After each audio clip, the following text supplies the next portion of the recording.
In the first cities of humanity, where civilization itself was just beginning to rise from the earth, power shaped every life.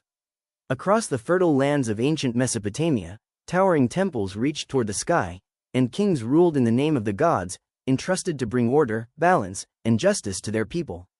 But power does not always protect, and authority does not always serve the many. In the great city of Lagash, life once flowed with promise, fields were fertile, markets were full, and communities thrived. Yet beneath that prosperity, something began to change. The strong grew stronger, the powerful took more than they needed, and the voices of the weak slowly faded into silence. Corruption spread through the system like a shadow.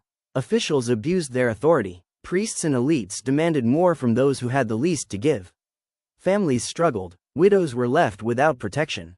But in a time of growing darkness, one ruler chose a different path. Urukagina, a king who did not turn away, a king who saw the suffering of his people, and refused to ignore it. He rose not to protect power, but to challenge it. He confronted corruption at its source. He broke the grip of those who exploited the vulnerable. Unfair taxes were reduced, excessive demands were lifted, and the burden on the people began to ease. But his reforms went beyond law. They reached into the heart of society itself. He protected the widow, ensured she would not be cast aside. He defended the orphan, giving voice to those who had none. He stood for the poor, so they would no longer be taken advantage.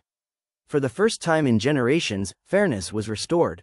Justice was no longer reserved for. Under his rule, balance began to return.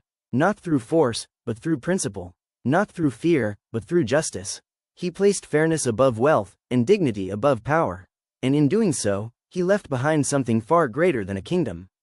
That even in the earliest chapters of civilization, there were those who chose justice over oppression, and courage over silence. Urukagina, a king who stood for the weak, against the powerful. And a legacy that still speaks to the world today.